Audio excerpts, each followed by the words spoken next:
The promise Sheikh Hamdan made and was forced to break. He made a promise, not a public one, not the kind that gets recorded in official announcements or spoken in front of witnesses who will hold you accountable to it in the pages of history. A private promise, the kind that two people make in a quiet moment when the world outside is not listening, and the only thing that matters is the truth between them. He meant it when he made it. That is the part that matters most. There was no performance in it, no strategy, no calculation about what the promise would cost him or what forces might eventually come for it. He made it because he meant it and because in that moment, meaning it felt like enough. It was not enough. And the breaking of that promise, the moment when everything he had committed to privately was dismantled by the world he had been born into, is one of the most quietly devastating chapters in the entire story of Sheikh Hamdan, a man who has always kept his word to the world, but could not keep it to the person who had mattered most. To understand what he promised and why the breaking of it matters so deeply, you have to understand who he was making it to. Not a political ally, not a business partner, not someone whose connection to him was defined by the title he carries or the position he will one day hold. He was making it to the woman he loved, the one who had been part of his private life for longer than most of his public followers realize, the one who existed in the spaces between his official story, in the quiet hours, in the private communications, in the part of his life that the palace has always worked very hard to keep invisible to the outside world. She was the person who knew the version of him that does not appear on Instagram. The version that writes poetry at 2 in the morning, not for an audience, but because the feelings demand somewhere to go. The version that is not the crown prince of Dubai, but simply a man who has loved deeply and lost often, and carried both things with more grace than anyone who knew the full story would have thought possible. He promised her that things would be different this time. That is the shape of it. After years of navigating the impossible space between what his heart wanted and what his position required, after the arranged marriage that was never built on feeling, after the collapse of that marriage, when the truth finally surfaced, after the quiet and private union they had formed in the aftermath, he promised her that what they had built together was going to hold. That the private life they were living, the real one, the honest one, the one with children and ordinary mornings, and the specific intimacy of two people who have finally stopped hiding from each other, was going to be protected. That this time, the palace was not going to reach in and rearrange everything according to a plan that had nothing to do with either of them. He believed it when he said it. People who were close to him during that period have said as much, in the careful way that people close to royal families always speak about things they are not officially allowed to discuss. There was a quality to him during those months that was different from the Hamdan the world usually saw.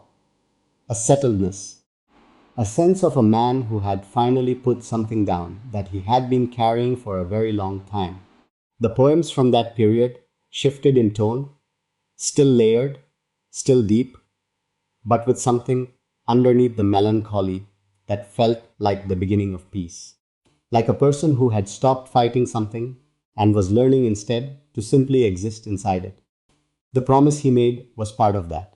A declaration, private and serious, that what they had was worth protecting and that he was going to protect it. Then the political world moved. The way political worlds always move, without warning, without consideration for the personal lives caught inside the shift, with a speed and a decisiveness that leaves no room for the kind of renegotiation that ordinary people might attempt when circumstances change. The passing of Sheikh Khalifa bin Zayed changed the landscape of power in the UAE in ways that sent ripples through every royal family in the region. And those ripples reached his father, reached the careful, strategic mind of Sheikh Mohammed, who looked at the new landscape and made decisions about how his son needed to be positioned within it.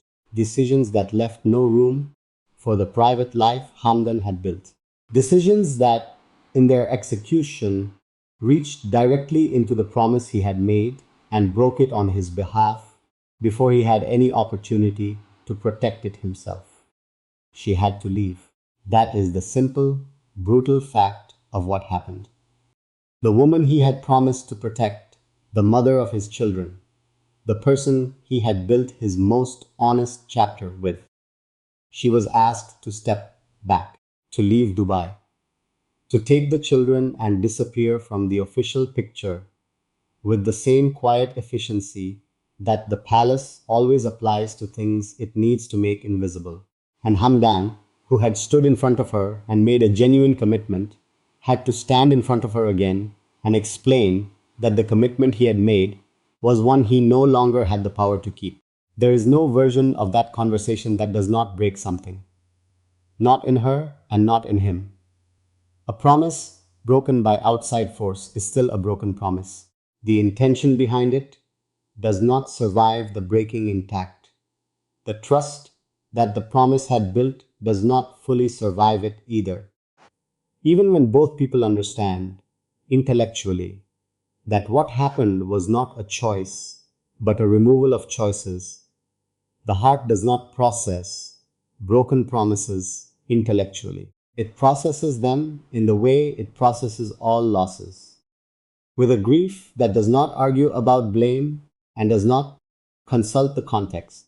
Just something was said, and then it was not honored, and that is the shape of the thing that now has to be lived with. His poetry after the breaking changed again. The brief warmth that had been building in the months when the promise was still intact, that quality of a man who had finally put something down, disappeared. What replaced it was something more familiar, the older sadness, the one that had been there before the promise, before the private life, before the brief chapter of peace, but heavier now, because this time it was not just the sadness of having lost something.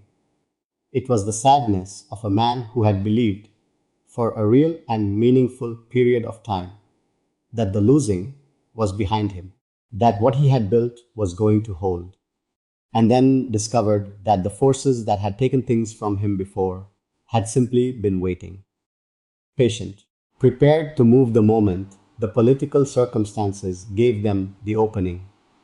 He never blamed her for leaving. How could he? The leaving was not her choice any more than the breaking of the promise was his. But the space left behind by both of those things, the empty space where a life had been, is something he has been carrying ever since. In the poems, in the eyes that always look like they are holding something back, in the quiet, permanent sadness that millions of strangers around the world have noticed and felt connected to without ever knowing exactly where it came from. Now they know. It came from a promise, and from the breaking of it, and from a man who has never fully stopped grieving the life he built and then lost and promised he would keep and then could not. Subscribe to this channel and hit the bell.